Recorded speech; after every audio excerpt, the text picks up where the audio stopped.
Alors, on rapporte dans le Talmud Bavli l'histoire de Elisha ben Avuya.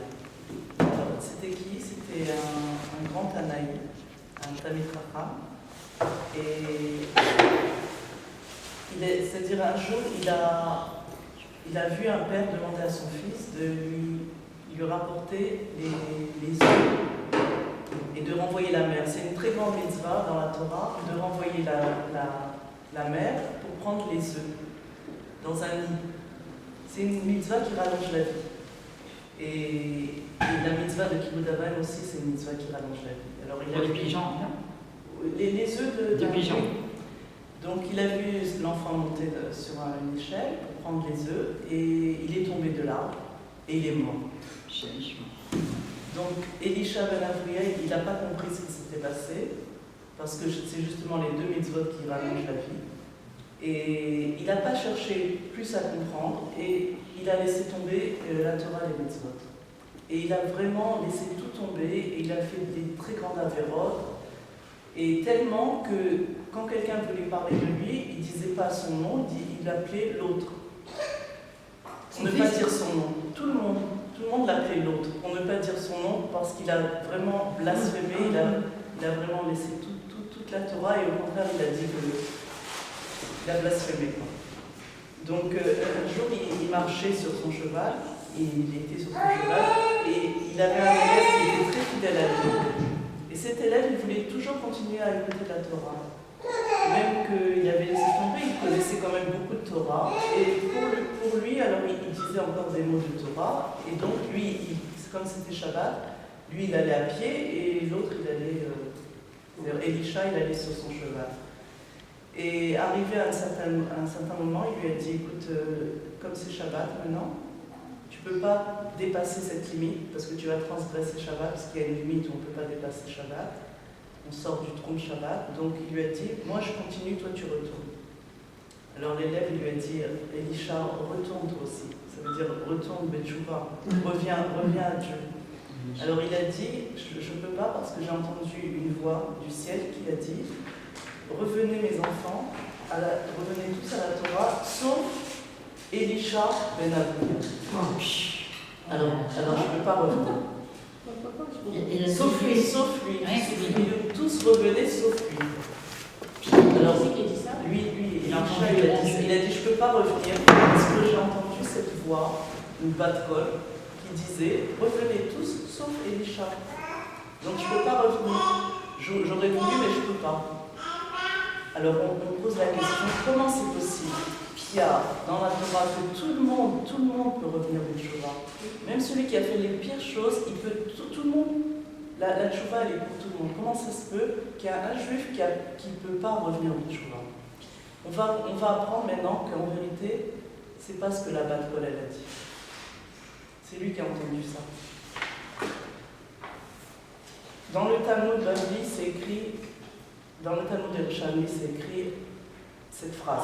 C'est écrit que la voix, elle a dit « Revenez tous sauf Elisha ben Avuya ». Mais il y a un autre Talmud qui est le Talmud Bavli. Et qu'est-ce qu'il y a écrit dans le Talmud Bavli? Il y a écrit « Revenez tous sauf l'autre ». Ça veut dire « Tarzeru chutz mi acher ». Chutz mi acher, ça veut dire « sauf l'autre ». Acher, c'est l'autre. Alors les deux, c'est différent. C'est-à-dire les deux Talmud, il y en a un qui dit Elisha, l'autre il dit Acher. Comment ça se peut qu'il y a deux versions tellement différentes? Et c'est quoi cette différence entre les deux versions?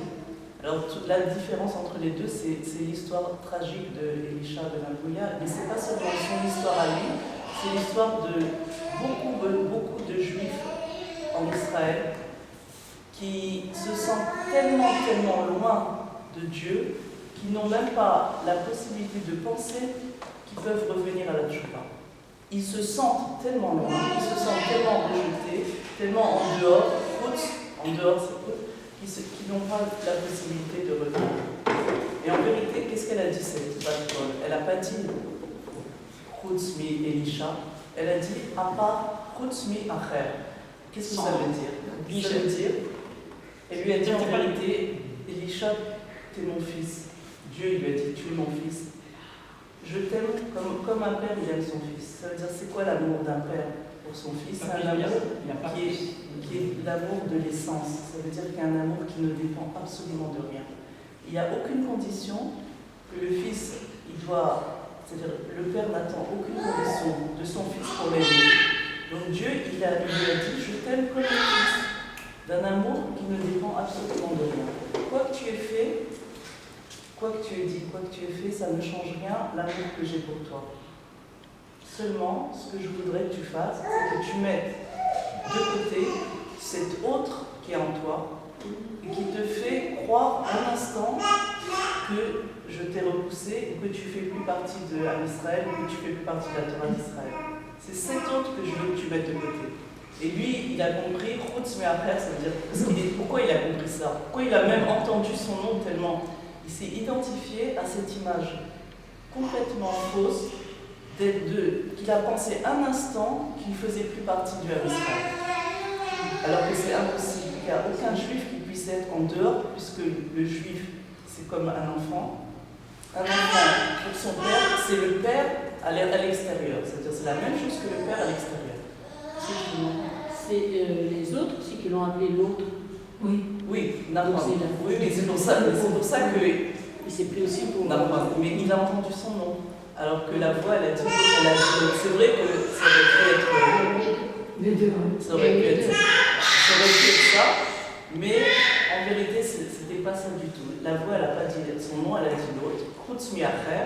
Et c'est vrai qu'il aurait pu se croire que c'est-à-dire qu'il s'agissait de lui, mais en vérité, il ne s'agissait pas de lui. Il s'agissait de cet autre qu'on a chacun de nous a, et qui nous empêche, qui nous fait croire qu'on est quelqu'un de mauvais. Et cette chose-là, cette autre qui nous fait croire qu'on est quelqu'un de mauvais, alors c'est ça qui nous empêche de revenir vraiment vers Dieu. On pourrait croire à un instant que le fait de se sentir mal, de se sentir... et même on pourrait croire sur quelqu'un d'autre, c'est-à-dire on a l'impression que quand on va critiquer quelqu'un, on va lui dire « Ah, t'as l'autre, c'est-à-dire t'es pas bien », alors l'autre il va commencer à changer.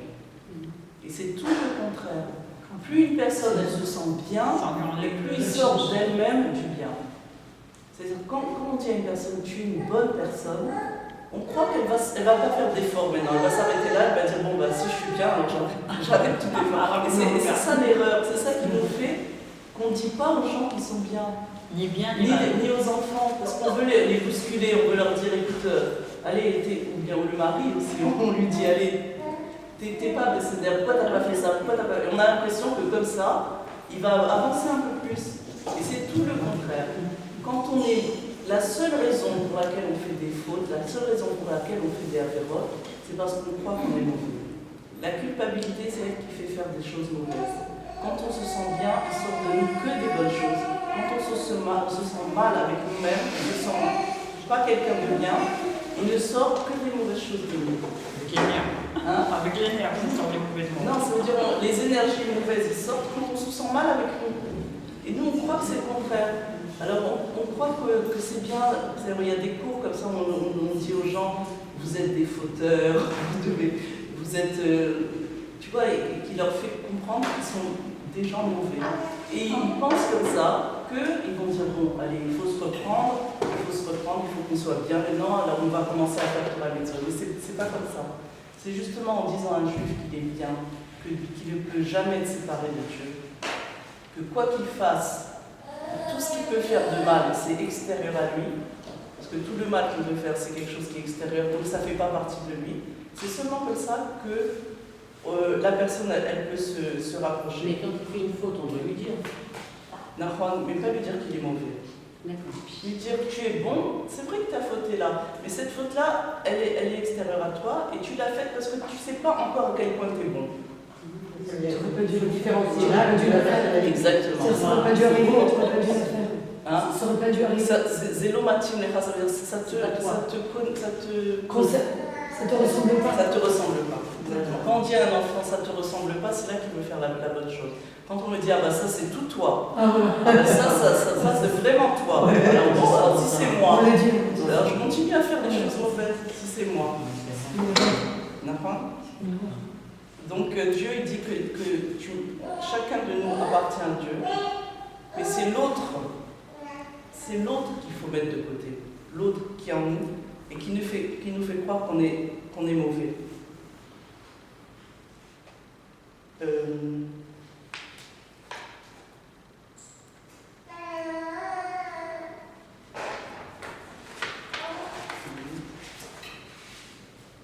Le problème, c'est que celui qui faute, il se sent tellement mal, c'est-à-dire il se sent tellement coupable, qu'il s'identifie complètement à ce côté mauvais qu'il a en lui.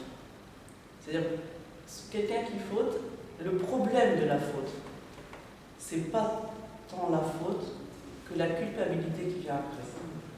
Parce que cette culpabilité, elle fait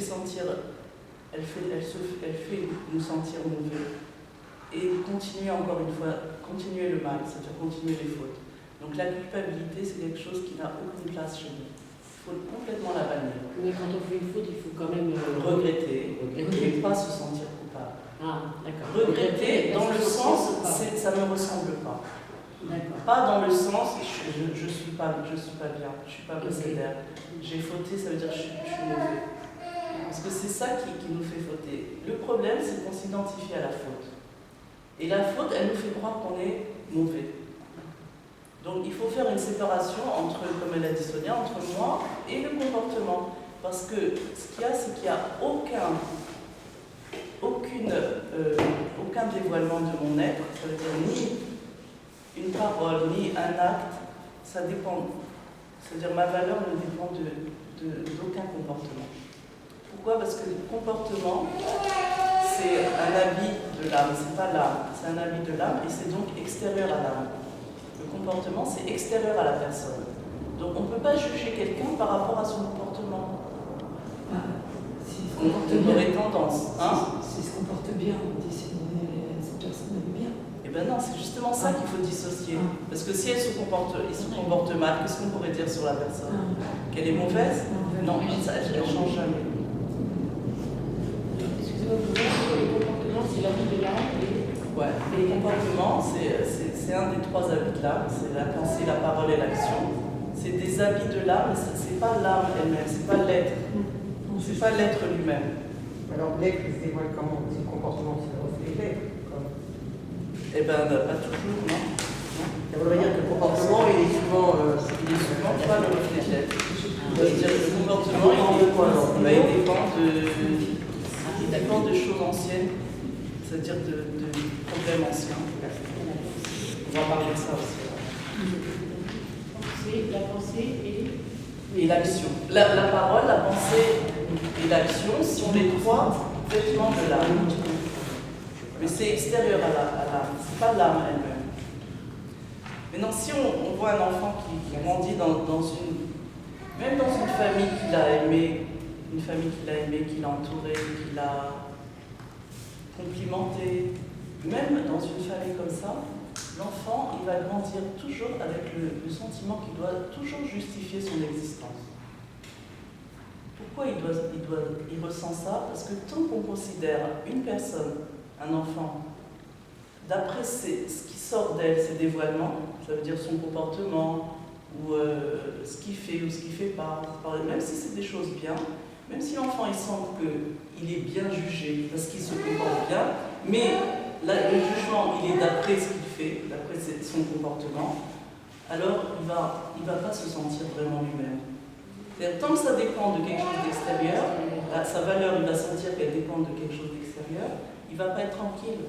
Pourquoi? Parce qu'un jour, d'accord, aujourd'hui ça va, peut-être demain, je vais avoir une mauvaise journée, quelque chose dans la tête qui va me dire tiens, je n'ai pas envie de faire ça. Alors automatiquement, on va mal me juger. Et c'est quoi qui n'est pas extérieur? L'être à l'intérieur. Mais on ne peut pas le voir. D'accord. Alors, mais on doit le savoir. On doit le savoir. On va arriver à ça. ressent. Parce que tout ce qu'on voit, c'est extérieur en fait. Parce qu'un bébé, quand il est bébé, on l'aime, même si c'est pas de machin. Exactement. C'est C'est pour ça vrai qu'après, c'est vrai. Ah oui, On ressent. Plus le bébé il est petit, Pas la peine. plus le bébé il est petit, plus on l'aime pour lui-même. Dès qu'il commence à dire quelques mots, on l'aime plus parce qu'il a dit maman ou papa, on l'aime encore plus. Ça veut dire que ça dépend maintenant de ça. Après, plus il commence à dire des choses, alors ça dépend encore plus de ça. Plus il commence à être sympathique, alors ça dépend. Et on ajoute ça dépend de ça, jusqu'à ce qu'on ne sait même plus si on aime ou on aime ce qu'il donne. C'est la vie, ça. Non, tout est la vie. Justement, là, on prend conscience de choses.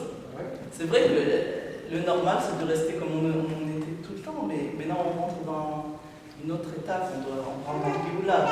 On doit apprendre à aimer sans condition, puisque Dieu, il aime sans condition. Et comme on est une chelek elokar mimal mamash, ça veut dire une partie du divin véritablement, le mot mamash, ça veut dire véritablement, on doit se comporter comme Dieu. Et un des caractéristiques de Dieu, c'est l'amour gratuit, l'amour qui dépend de rien. Donc on doit apprendre aujourd'hui à aimer gratuitement pour rien. Pas parce qu'il me donne ça ou parce qu'il me donne ça. Mais qui ne rien du tout. Mais l'amour, c'est pas quelque chose qu'on peut susciter. Si. L'amour, c'est une lumière. Il faut préparer des réceptacles pour que cette lumière, elle se dépose. On ne peut pas aimer tout le monde de la même manière. On devrait aimer tout le monde de la même manière. Parce que l'amour qui ne dépend de rien, justement, ça permet d'aimer chacun de la même façon. Et quand on arrivera à aimer tout le monde comme on aime nos enfants, parce que l'amour qu'on a pour les enfants, c'est l'amour qui est le plus atzmi, ça veut dire c'est un amour qui ressemble le plus à l'amour gratuit. Le plus, parce que même chez les enfants, ça se peut qu'on aime aussi un enfant plus qu'un autre parce qu'il nous donne plus de fierté, il nous donne plus, il nous fait moins de problèmes. Donc même ça se peut qu'il y a des différences. C'est pas On ne bien. devrait pas. Non, mais c'est disons, on peut dire que Surtout là, vis-à-vis des enfants. Les enfants. La Il même. n'y a pas vraiment de différence. Déjà, Quand si on le voit. grand, quand le petit. Parce que on devrait. la jalousie, ça fait des disputes. Ouais. Combien de Yaakov et ça. Non.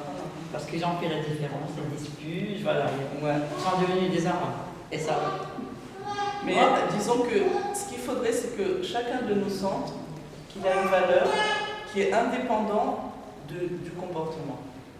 C'est-à-dire qu'on m'aime pour ce que je suis et pas pour ce que je fais. Et un enfant, si on ne l'élève pas de cette manière, en lui disant « je t'aime pour ce que tu es », ça veut dire s'il ne ressent pas qu'il y a une base d'amour inconditionnelle. Après, bien sûr, au-dessus de ça, il faut qu'il sente que quand il agit bien, alors il a une récompense. Et quand il n'agit pas bien, alors...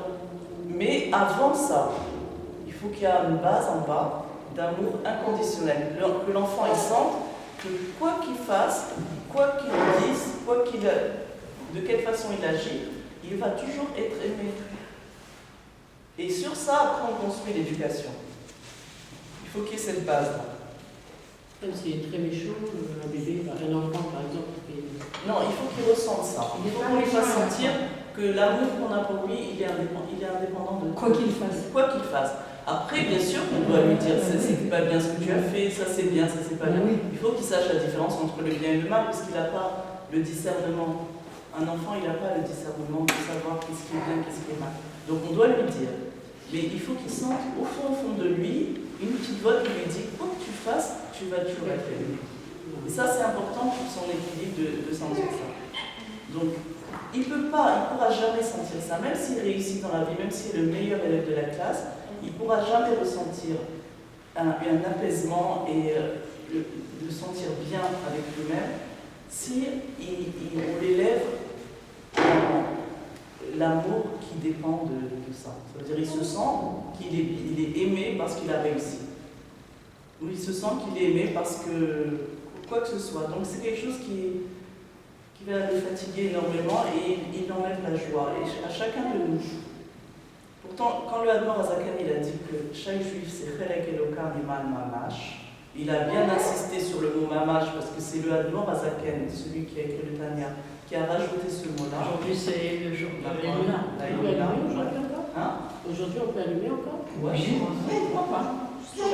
Moi, ma fille, elle est née ce jour-là. Alors hier, elle a fait une petite anniversaire, elle a béni tout le monde, tous ses copines. Donc quand il a dit ça, puisqu'on est, par exemple pour Dieu, l'existence de Dieu, évidemment qu'elle ne dépend de rien. On ne va pas dire que, bon alors, Dieu il existe seulement s'il est comme ça ou comme ça ou comme ça. Ça veut dire son existence, elle ne dépend de rien chez Dieu. Alors pourquoi chez Dieu on accepte ça et pas chez un juif? Chez un juif, on cherche ses qualités, s'il a des qualités, s'il donne ce que je veux recevoir de lui, alors il est quelqu'un de bien. Alors il a le droit d'exister. Pourquoi chez un juif qui est une partie du divin, ça veut dire qu'il a les mêmes caractéristiques que le divin? Parce que si on prend un petit morceau d'un arbre, il est exactement pareil que tout l'arbre. Ça veut dire il y a les mêmes, si on prend le microscope, c'est les mêmes caractéristiques, il y a tout pareil. Une partie, c'est comme un tout. Quand on parle d'une partie, c'est un tout. Donc si on dit que nous, on a en nous une partie du divin, ça veut dire qu'on a tout le divin en nous. Donc c'est sur cette chose qu'il faut se concentrer. Il faut se rentrer vraiment ça dans la tête et tout le temps se le redire sans arrêt. Ma valeur ne dépend de rien ni de personne, ni d'aucun comportement. Ma valeur ne dépend de rien, ni de personne, ni d'aucun comportement. Quand on fait quelque chose de bien, on ressent une satisfaction. Parce qu'on a été habitué à être jugé d'après notre comportement. Donc, quand on fait quelque chose de bien, on se sent bien. Le problème, c'est que quand on fait quelque chose de moins bien, on se sent moins bien. Voilà, c'est juste. Alors qu'on devrait se sentir toujours bien. Et quand on se sent bien, encore une fois, qu'est-ce qui sort de nous? Du bien. Il ne faut pas avoir peur de dire du bien d'une personne, de lui parler d'elle comme quelqu'un de bien. Il ne faut pas avoir peur de ça. Parce que la peur... Parler aux gens ou à elle? À elle. Enfin, pourquoi? Parce que, encore une fois, la seule fausse croyance qu'on a, c'est de croire que quand on va lui parler d'elle positivement, elle ne va plus avancer. Oui ou non? Est-ce que c'est ça la... C'est ça. Il y en a ça qui s'arrête. Eh ben non. C'est une fausse croyance. Alors, La si fausse on lui croyance. dit, Plus on lui dit qu'elle est bien, et plus elle va avancer. Elle va continuer. Plus on lui dit qu'elle est bien, Moi, j'ai vu des flatteries qui ont arrêté. des quoi? Des flatteries. Non, alors ça dépend. Si c'est des flatteries, non. Non, pas Parce des que la flatteries. Ah, flatterie- c'est super, mais après, il n'y avait plus rien. Oui, mais ça veut dire, si l'intention, elle était, je te dis ça pour que tu me donnes ce que je veux, C'est pas dire. alors ça, c'est pas la bonne dire. chose. Quand on dit quelque chose de bien, c'est vraiment, on sait que la personne est bien, pas pour recevoir quelque chose d'elle. Oui. Pas je te dis des flatteries, comme ça après tu vas me donner ce que je veux. Tu vas continuer. Parce que ça va pas la faire avancer, c'est sûr. Le vrai, il faut dire vraiment, on se concentre sur son relais qu'elle est, sur la partie du divin qu'elle a en elle. C'est la seule façon de la trouver bien, parce que si on voit ce qu'elle fait, alors des fois elle est bien, des fois elle n'est pas bien. Oui, mais il y a une autre façon aussi de penser de l'autre personne qui peut croire aussi, puisque c'est tout ce que j'ai fait, c'est bien, donc j'ai plus rien à faire. Eh ben non, c'est ça aussi, c'est l'erreur. C'est-à-dire, plus elle se sent bien, plus elle voudra encore faire encore plus de bien. Parce que le bien, il attire encore plus le bien. Quand on se sent bien avec soi, on veut faire du bien. Pourquoi? Parce que la nature d'un juif, la nature, c'est de faire le bien. Encore une fois, parce qu'on est Chelek Eloka, et Teva Atov Letiv, ça veut dire la Teva, la nature du bon, c'est de faire du bien. C'est automatiquement. Pourquoi on ne le fait pas? Parce qu'on est dénaturé. Pourquoi on est dénaturé? Parce qu'on nous a dit que t'es pas bien, t'es pas bien. Et on se sent mauvais. Et on a toujours une voix qui nous dit t'es mauvais, t'es mauvais, t'es mauvais. Je suis mauvaise. Donc si je suis mauvaise, je suis dénaturée. Donc j'ai pas la nature de faire du bien. Donc je peux même faire du mal. Il faut retrouver cette nature-là. Et arrêter de penser que de dire du bien d'un juif, ça va l'empêcher d'avancer. Ça, c'est une fausse croyance. Donc ça empêche une personne d'être émette. Parce que être émette, c'est se dévoiler, se déshabiller, ça veut dire, se mettre à nu. Être émette, c'est se mettre à nu.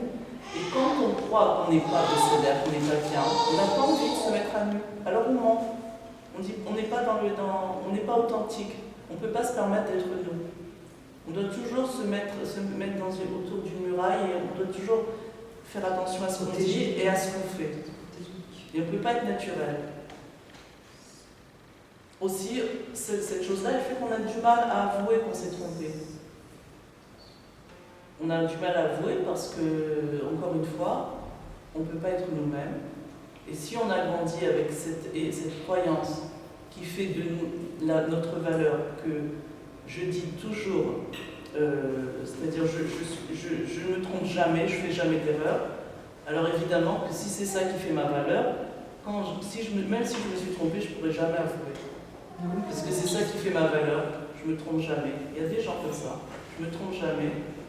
Donc même s'il fait une erreur, il ne pourra jamais dire bah oui, je me suis trompé. Tandis que si sa valeur, elle dépend de rien, si sa valeur, elle est en elle, sans rapport avec rien, elle peut dire une fois je me suis trompée et il n'y a rien qui va lui arriver parce qu'elle continue d'exister quand même. Bitachon. Voilà. Bitachon atzmi. Ça veut dire quoi, bitachon atzmi? C'est le bitachon du etzem, de son essence. C'est que ça. Le vrai bitachon, c'est seulement le bitachon de vivre sa nature propre qui est du divin. C'est ça le vrai bitachon. C'est pas le bitachon du ego. Quelqu'un qui croit en lui, mais de son côté égo, ça veut dire c'est quoi le ego? C'est ce qui nous empêche de vivre notre véritable être, qui est Dieu. Donc on vit autre chose, on vit quelque chose d'extérieur à nous, et on renforce cette autre chose-là. Ça veut dire qu'on va des fois il y a des ateliers comme ça qui font renforcer le ego, qui nous éloigne encore plus de nous-mêmes. Parce que le ego, c'est quelque chose qui est extérieur à nous. Et c'est quoi comme... Vous êtes fort, vous allez... Mais il ne parle pas au véritable moi qui est la partie du divin qui est en nous. Il parle à cette partie fausse qui est à l'extérieur. Et elle le renforce. Donc la personne, elle se sent la meilleure du monde. Elle réduit tout le monde à néant parce qu'elles sont très fortes. Et elle n'a rien fait du tout parce qu'elle s'est éloignée encore plus d'elle-même. Dans les entreprises, quand ils font des cadres, ce qu'ils font, après ils écrasent tout. Après qu'ils écrasent tout le monde. Oui, parce qu'ils se sentent les plus forts, mais pas du bon côté. Mais ils font des séminaires comme ça. Et chez nous, c'est tout le contraire. Ce ego, qu'est-ce qu'on doit en faire? On doit être en bitoul, on doit les battre autour. On doit l'annuler. Pourquoi on doit annuler notre ego? C'est-à-dire, une fois qu'on a annulé la chose qui est extérieure à nous et qui nous cache, qu'est-ce qu'il va y avoir? Une fois qu'on l'a annulé, Le maître. qui c'est qui va se dévoiler tout d'un coup? L'essence. Oui, notre essence même. Bravo Rivka. Il va se dévoiler, notre être, notre véritable être. Parce que ce qui le cachait jusqu'à présent, c'était quoi?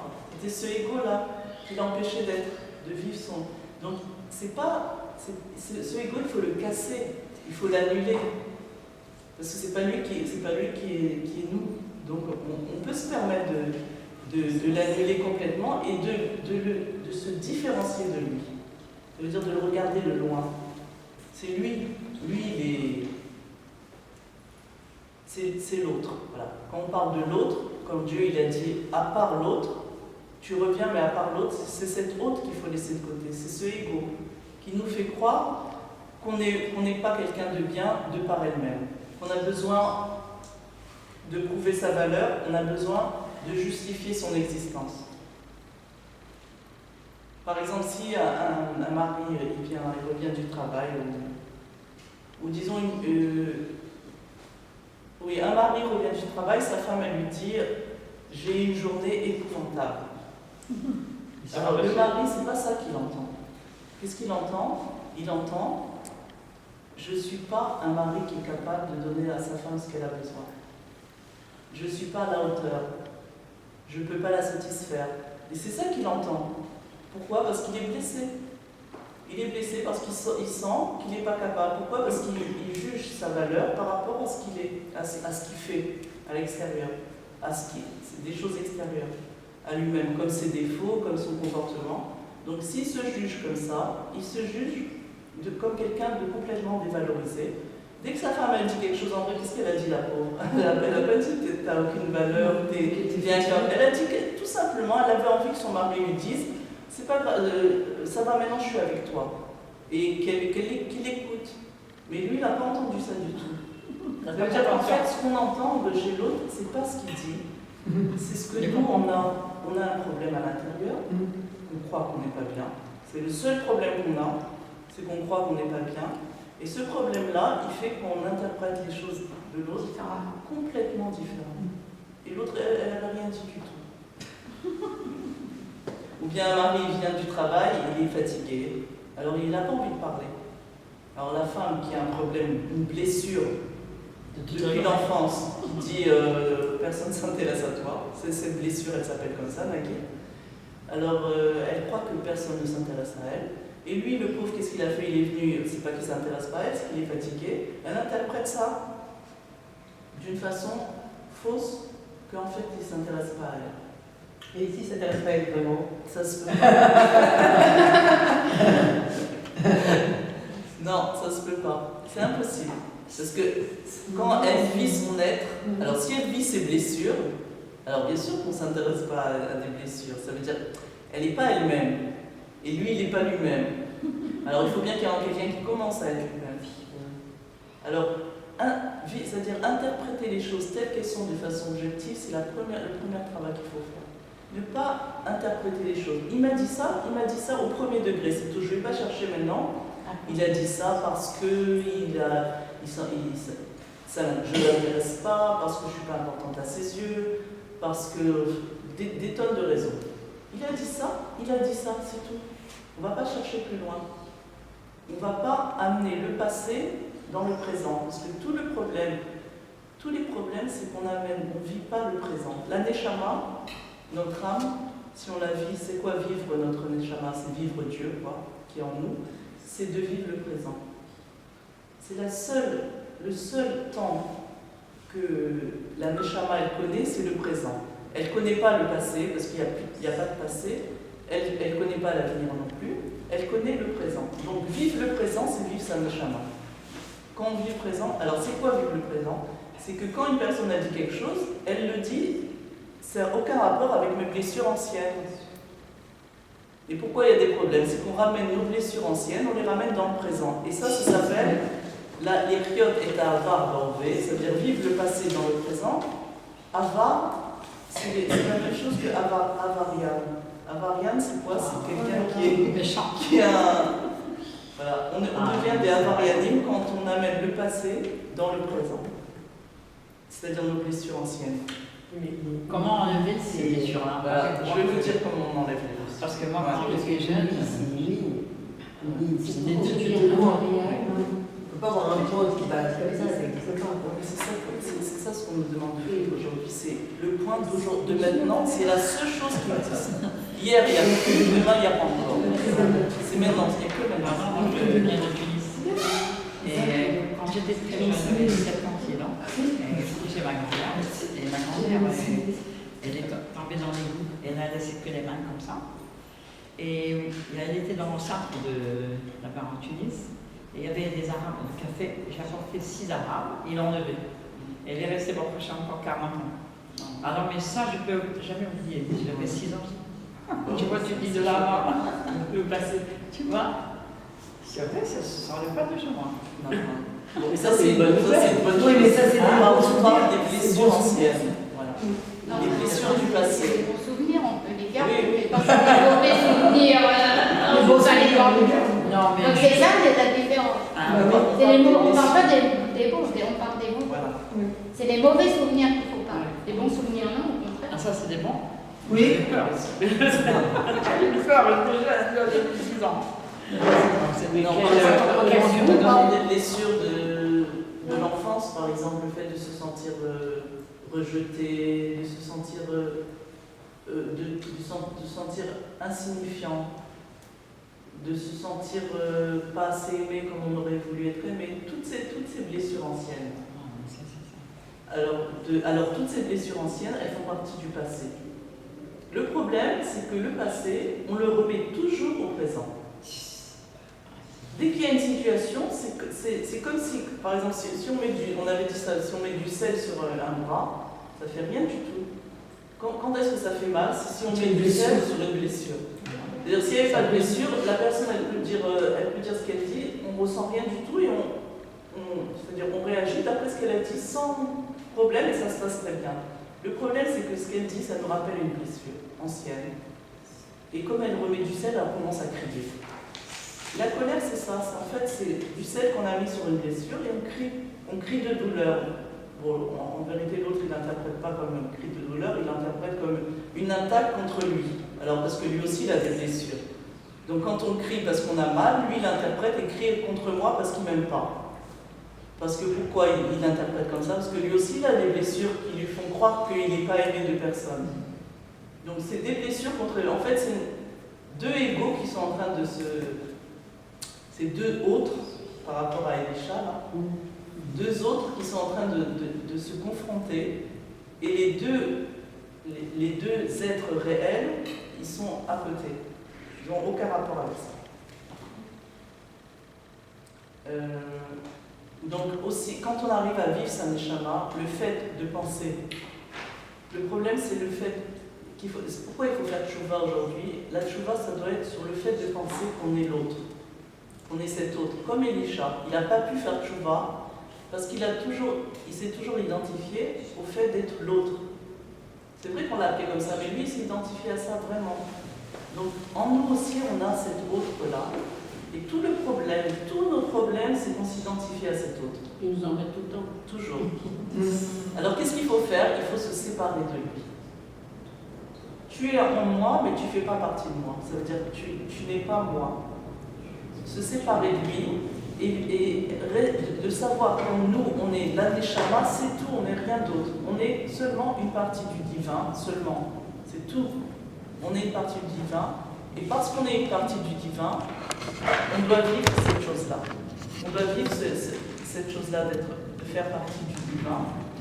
Et donc, on doit regarder de l'extérieur cet autre qui est nous, mais qui n'est pas nous. Ça veut dire qui est en nous, mais qui n'est pas nous. Et une fois qu'on s'est séparé d'elle, on peut être objectif. Parce que tant qu'on s'identifie à elle, cet autre, on ne peut jamais être objectif avec soi-même. On ne peut jamais se voir. Alors il faut être à côté, se regarder de loin et de dire qu'est-ce qu'elle a maintenant, cette fille-là. Je ne sais pas comment on peut l'appeler, cette fille qui s'est collée à moi mais qui n'est pas moi. Qu'est-ce qu'elle a? Pourquoi elle est blessée maintenant? Qu'est-ce qu'il lui a dit pour qu'elle soit blessée? Et comme on est à l'extérieur, on reçoit la réponse. On sait qu'est-ce qu'elle a. Pourquoi elle souffre. Une fois qu'on a repéré pourquoi elle souffre, on n'a pas besoin de chercher trop longtemps. C'est parce que j'ai senti que, c'est pas je, mais elle, c'est parce qu'elle a senti qu'elle n'était pas acceptée, par exemple. Qu'elle n'était pas reconnue. C'est une blessure qu'elle a depuis petite. Chaque fois qu'elle faisait quelque chose, on l'a laissée de côté. Bon, allez, toi, ça va, on s'occupait des autres. Alors elle s'est sentie insignifiante, elle s'est sentie pas reconnue. Dès qu'elle retrouve cette blessure, quelqu'un lui dit quelque chose qui lui rappelle ça, alors elle commence à se sentir blessée. Bon, mais non, c'est pas moi, parce que chez moi, il n'y a pas de blessure. Est-ce que Dieu, il est blessé? Est-ce que Dieu, il a peur? Est-ce que Dieu, il est coupable? Est-ce que Dieu... Rien du tout ça. Et c'est ça que je dois vivre aujourd'hui. Alors comment je vais enlever la blessure? Seulement en m'éloignant d'elle, en me mettant de côté. Parce que tant que je suis avec elle, je ne peux pas l'enlever. On ne peut rien enlever en elle. On ne peut rien changer. C'est pour ça que la psychologie, elle ne peut pas changer à un juif. C'est impossible. Ou bien elle va renforcer son ego, mais ça ne va pas la rapprocher d'elle-même, au contraire. Ça va l'éloigner d'elle-même. Mais comme la personne, elle s'identifie à sa blessure, elle reste avec la blessure. Tout au plus, elle va peut-être un petit peu la tricoter, comme on dit, l'étouffer, la mettre de côté et l'étouffer un peu, cette blessure. Ou bien elle va faire semblant d'être très bien avec elle. Mais elle va toujours être avec cette blessure quand même. La seule façon de l'enlever, c'est d'aller ailleurs, là où il n'y a pas de blessure. Ça veut dire chez Dieu qui est en moi. Je vis ma propre vie et là-bas, j'ai pas de blessure. Parce que Dieu, il se blesse jamais. Donc si je vis ma propre nature à moi, je ne suis jamais blessée. Mais quand même, cette blessure de cette fille-là, elle me perturbe quand même. Alors comment je fais pour l'annuler chez elle aussi? Simplement en l'observant de loin, ça lui enlève la force. Encore une fois, après elle va partir. Il n'y aura plus rien. Chaque fois que je la regarde, elle s'estompe un peu plus. Jusqu'à ce qu'elle va disparaître complètement. C'est la seule façon d'enlever les blessures. C'est de les regarder de loin, des yeux de la Neshama, qu'elle n'est jamais blessée, et de dire, tu n'as aucune raison d'être blessée. C'est-à-dire, le fait même d'être éloigné d'elle, ça suffit. De la regarder de loin, ça suffit pour qu'elle s'évapore. Les autopsychanalystes. Ouais. Et il n'y a plus rien après. Ça s'en va. La colère, elle tombe, parce qu'il n'y a pas de colère en vérité. C'est des choses du passé qui n'ont aucun rapport avec maintenant. Toutes les blessures, elles s'en vont.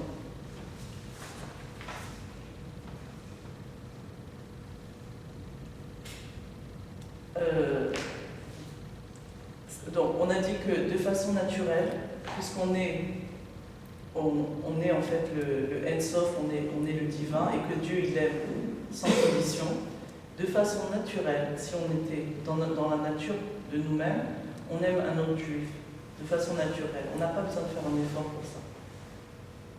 Le fait qu'on soit dénaturé, et que ce qui s'est collé à nous, comme un dibouk, vous savez c'est quoi un dibouk? Oui. Ça s'est collé à nous, un autre être de nous-mêmes, comme un dédoublement de nous-mêmes, qui nous empêche de vivre nous-mêmes.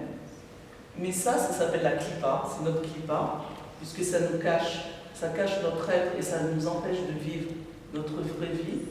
Cette clipa-là, aujourd'hui, on sait qu'elle n'a plus de force. La clipa de nous-mêmes, elle n'a plus de force.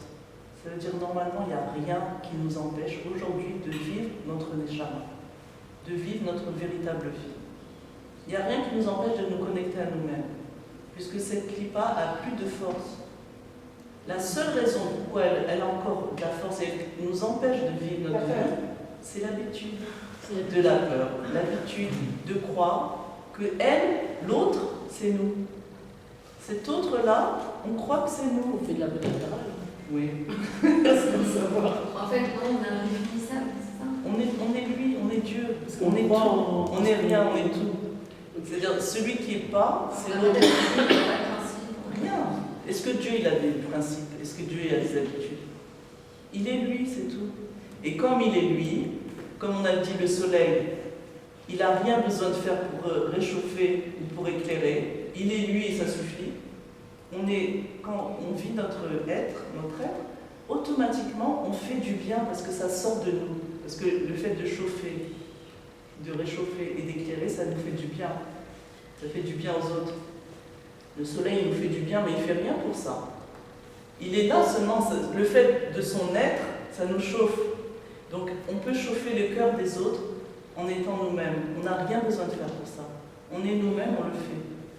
Le problème, c'est que cet autre, c'est comme des nuages qui viennent nous mettre en travers du soleil et qui empêchent le soleil de... C'est-à-dire, lui, il continue à être, parce qu'au-delà des nuages, si on va avec l'avion, on voit qu'en fait, il n'y a rien, le soleil continue à être là. Et seulement, il y a des nuages au milieu, et ces nuages, ils empêchent au soleil de nous atteindre. Ça veut dire qu'on s'empêche de faire du bien à l'autre. Tout ça parce qu'il y a entre moi et l'autre, il y a cet autre-là. Entre moi et l'autre juif, il y a cet autre qui m'empêche d'être moi. Oui. Ok, alors si nous, par exemple, on arrive à faire ce travail, Oui. qu'on est entouré de gens qui ne l'ont pas fait, Ouh là là, tu sais pas comme ils vont changer. Tu sais pas comment ils vont changer. Ils vont plus, tu vas plus les reconnaître.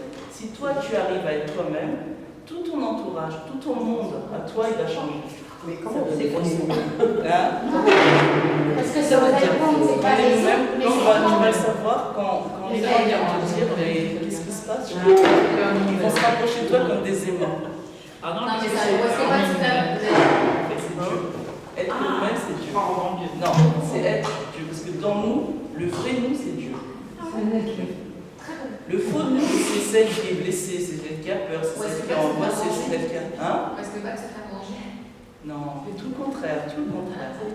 C'est tout le contraire. Est-ce que Dieu, il se fait manger? Non, ça. Il ne faut jamais se fâcher. C'est impossible. Il faut se considérer comme ça. C'est-à-dire, si on est nous-mêmes, les gens, ils sont attirés comme des aimants. Pourquoi? Parce qu'on est attirés par...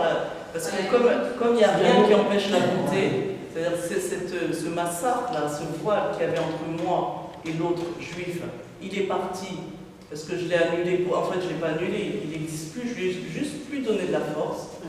Donc quand il n'y a plus ce voile entre moi et l'autre juif, automatiquement, je peux lui faire que du bien parce que c'est ma nature propre. Teva atov letiv, la nature du bon, c'est de faire la bonté. ça veut dire qu'en faisant ce travail sur moi, les autres ils vont avoir la diffusion de ce que je ressens. Évidemment, évidemment.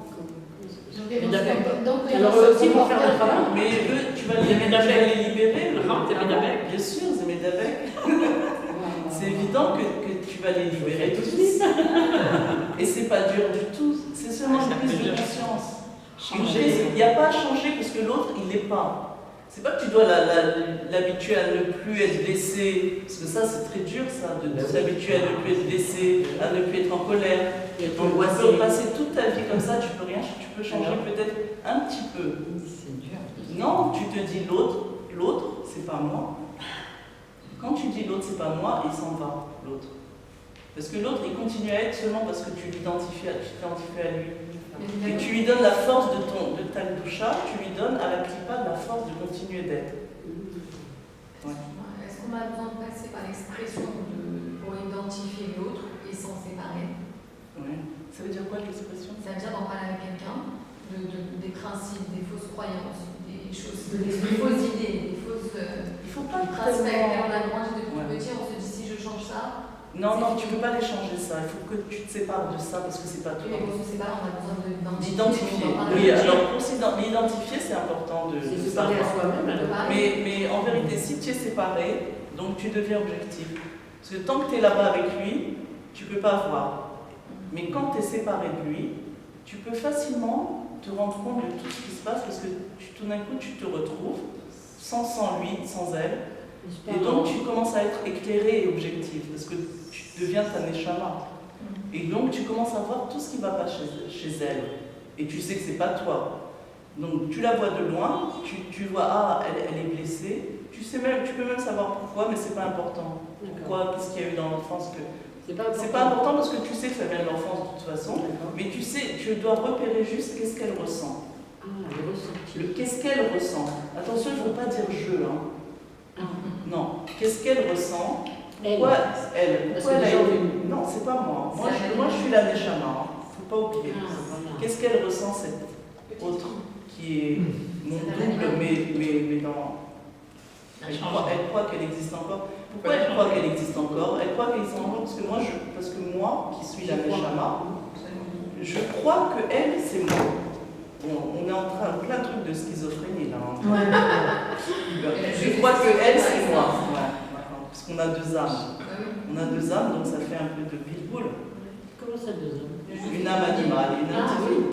Donc cette âme animale-là, en vérité, aujourd'hui, elle est Metukenet. Il n'y a plus l'âme animale, elle est Metukenet. Elle est complètement réparée. Le problème, c'est que moi... Et si elle est réparée, pourquoi on s'en sépare? Non, je veux me séparer de l'illusion de croire qu'elle est encore mauvaise. Voilà. Parce qu'en vérité, comme elle est réparée, elle fait partie de nous, mais le problème c'est comme nous on croit qu'elle est encore problématique, on la garde problématique. On ne doit pas jeter l'animal, on doit seulement savoir qu'elle est réparée, donc elle est en nous, mais bien réparée, elle nous sert. Elle nous sert, c'est pas nous qui la servons, comme on faisait jusqu'à présent. C'est-à-dire l'âme divine, elle doit servir l'âme animale, alors que ça doit être le contraire. Donc quand on se sépare d'elle, juste pour savoir qu'elle nous fait plus de problème, non. Ensuite elle peut nous rejoindre, parce qu'elle a plus de problème. Donc on se sépare, on dit, elle n'est pas moi, moi je suis mon âme divine. L'âme animale, elle est là pour me servir, mais c'est pas moi, en vérité, elle est juste là pour me servir. Je regarde de loin, je vois ce qu'elle a comme problème. Tous ces problèmes, ils n'ont plus de force. Il n'y a plus de blessure, il n'y a plus rien. Ça s'en va automatiquement. Et ensuite, là seulement, je peux vivre ma vraie vie, mon véritable être. Voilà, c'est tout. Si vous avez des questions. Ça veut dire changer notre personne. On ne doit pas changer notre personne. Ça veut dire... on ne doit pas changer. Il y a des nerfs. C'est la première fois qu'elle vient. Oui, c'est vrai que c'est un peu dur. C'est la première fois et... Je sais pas, comment on peut changer ma personne. Des fois, je m'énerve, je sais moi. Mais le truc, c'est que le fait de s'énerver, c'est pas toi. Ah, c'est pas moi. Toi, tu es quelqu'un qui s'énerve jamais. Ah, comme ça, on peut rentrer dans la... Non, c'est ça le Hémet. Le Hémet, il est fort parce qu'il change jamais. Donc, quand on dit des paroles de Hémet, ça rentre à l'intérieur. Le Hémet, c'est que chaque juif, il est Chelek Elokam Imal Mamash, il est une partie du divin véritablement, concrètement. Ce n'est pas des mots en l'air. C'est pour ça qu'il a écrit Mamash. Le Admorazaken, il a rajouté le mot Mamash. Ce Mamash, ça veut dire concrètement. Ce n'est pas juste des mots. On est vraiment investi à l'intérieur de notre corps de Elokut, de divin. Seulement on l'oublie et on croit qu'on est cette personne qui est blessée, qui a peur, qui est coupable, qui a tout ça. On croit qu'on est cette personne-là. Et en vérité, on n'est pas cette Et personne. alors c'est pour ça qu'après, quand tu vas à Mashiach, on verra Dieu en nous, on le verra. Bien sûr, parce qu'on est lui. On est ça, on est lui. On est lui, on n'est pas On va le voir. Voilà. Puisqu'on était avant la création du monde et on sera toujours, puisqu'on a la vie éternelle. La vie éternelle, à la Géoula, on aura la vie éternelle. Pourquoi là on vieillit et on n'a pas la vie éternelle? Enfin maintenant on l'a, mais normalement on ne devrait jamais vieillir. Jamais. Les cellules, elles ne sont pas faites pour vieillir. C'est un juif, on parle. C'est quoi? Les cellules, elles ne sont pas faites ni pour vieillir ni pour mourir. Normalement, elles ont la vie éternelle. Le problème, c'est que quand on s'identifie à cet autre, et cet autre, il vieillit, donc on se vieillit aussi. C'est à cause d'Eva. C'est elle qui a tué. À cause d'elle, il y a la mort. À cause de, oui, la faute de Adam Arishon. C'est ça qui a fait le bilboul et qui a fait le mélange entre le bien et le mal. Mais le travail il est terminé maintenant. La séparation, le bien et le mal, tout est séparé. Le bien, il est sorti du mal. Donc, normalement, on ne devrait plus vieillir ni mourir. Normalement, comme ça devrait être comme ça. Et c'est comme ça, d'ailleurs. Il n'y a plus de maladie, plus rien. Le problème, c'est qu'on a encore l'habitude de croire qu'il y a ça, qu'il y a ça, qu'il y a ça. Alors, comme on croit, on a l'habitude de croire, ça continue à nos yeux. Mais on peut mettre fin aujourd'hui à ça. Et on va mettre fin aujourd'hui. Une décision ferme. Une décision ferme. À partir d'aujourd'hui, il n'y a plus de maladies, c'est tout. Mais on entend, il y a des maladies. On entend parce qu'on a l'habitude. La grippe, là, mais non. On a l'habitude. Ben oui, on peut rester encore comme ça très longtemps. Non. On ne va pas rester longtemps parce qu'il y a. C'est sûr qu'il y a une personne qui va faire le travail et que tout le monde va être entraîné avec elle. C'est sûr qu'on ne va pas rester longtemps. Mais si on ne faisait pas un certain travail de changer sa tête, de prise de conscience, complètement, totalement différent, une façon de penser totalement différente, et de jamais dire oui, mais. Non, c'est comme ça, c'est tout. Même si maintenant le rabbi nous avait dit c'est la nuit, ben c'est la nuit, c'est tout. On ne doit pas mettre sa tête dedans. Le rabbi il a dit on est en Géoula maintenant, Si on voit le contraire, c'est parce qu'on a l'habitude de vivre le contraire. C'est qu'une question d'habitude aujourd'hui. Comment on change une habitude mauvaise En remplaçant ça. 10 des bonnes élèves, 10. Un bon point. Alors,